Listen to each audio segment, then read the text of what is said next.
আসসালামু আলাইকুম। আজকে জুম্মার খুতবা চলতেছে আর রহমান থেকে। তো ভিডিওটা ভালো লাগলে অবশ্যই লাইক করবেন, চ্যানেলটা সাবস্ক্রাইব করবেন। মনীষীগণের তৈরি হয়েছে ইবনে সিনা এবং আরো এদের মতো এমন এমন মুসলিম মনীষীদের তৈরি হয়েছে যাদের লেখালেখিতে পরবর্তীতে ইউরোপের লোকজন জ্ঞান অর্জন করে তারা আমাদের চেয়ে এগিয়ে গেছে, আমাদের চেয়ে এগিয়ে গেছে। এই যে সাহিত্য, একটা ভাষা, বিভিন্ন ভাষা, একটা ভাষা জানা মানে একটা পুরো জাতিকে জানা, একটা ভাষা মানে একটা জাতির জ্ঞান জানা, জ্ঞানের একটা দরজা খুলে যাওয়া। একটা ভাষা মানে একটা পুরো একটা জ্ঞানের চাবি হাতে রাখা। এক একটা ভাষার এক এক ধরনের জ্ঞান, এক এক ধরনের সাহিত্য। তো এগুলো বলার উদ্দেশ্য এটাই যে ভাষাটা অনেক বড় একটা শক্তি। বিশেষ করে যারা দ্বীনি খেদমত করতে চান, দ্বীনি বিষয়ে দ্বীনকে মানুষের সামনে তুলে ধরতে চান এবং ইসলামকে শক্তিশালী করতে চান, এক তো নিজের ভাষা অবশ্যই জানতে হবে। নিজের ভাষায় নিজের পাইগামকে পৌঁছাতে গেলে, দ্বীনের পাইগামকে পৌঁছাতে গেলে নিজের ভাষায় অবশ্যই জ্ঞান থাকতে হবে। সাথে সাথে দ্বিতীয় ভাষা হিসেবে আমাদের যে ভাষাটা জানা থাকা দরকার সেটা হলো আরবি। কারণ দ্বীনের সমস্ত আকর, দ্বীনের সমস্ত মূল হলো আরবি। কোরআন আরবি, হাদিস আরবি। সমস্ত মুহাদ্দিসিনে কেরামের ব্যাখ্যা গ্রন্থগুলো, রেফারেন্স গ্রন্থগুলো আরবি।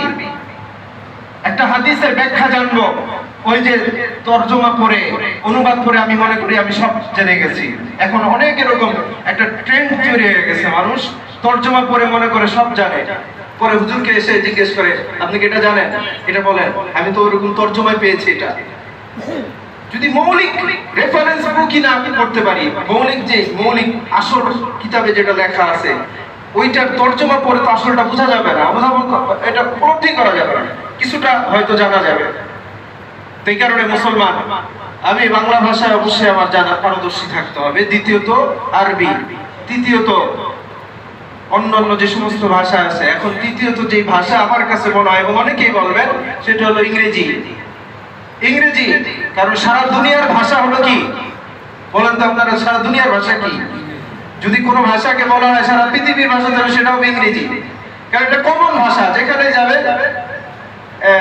আমরা আমার 4 বছর আমি তুরস্কে ছিলাম।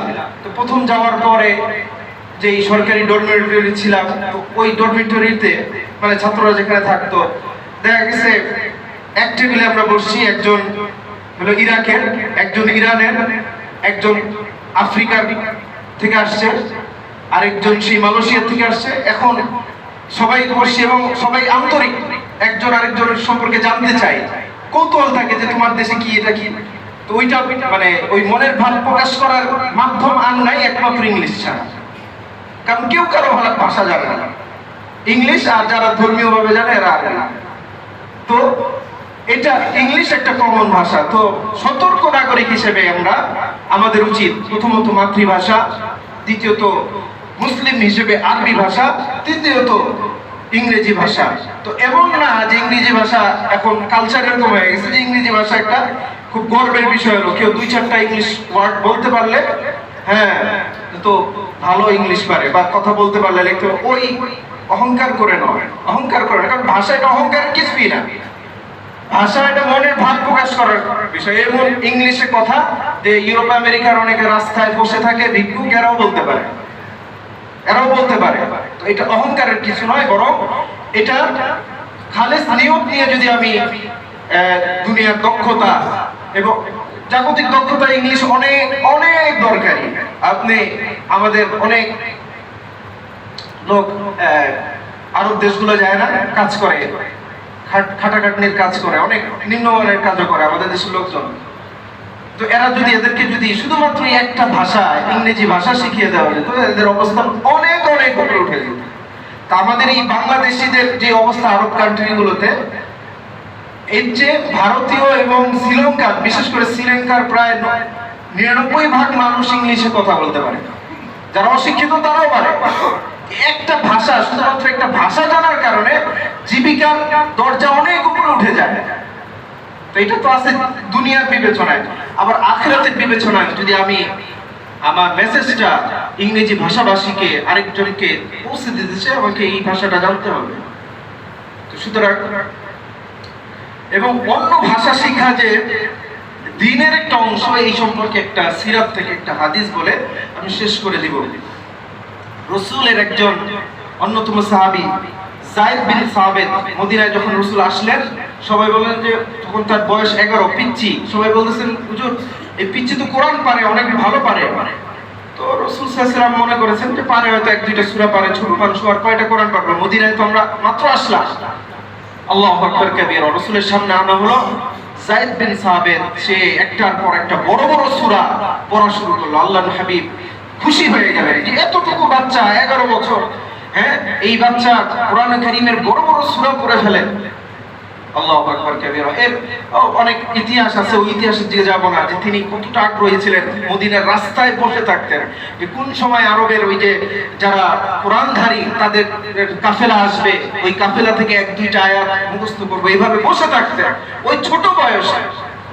এইভাবে তিনি কোরআন শিখেছেন। আচ্ছা, তাকে আল্লাহর হাবিব ডাকলেন, বাবা আসো, এদিকে আসো, তুমি এই যে হিব্রু ভাষা, এই ভাষাটা শিখবা।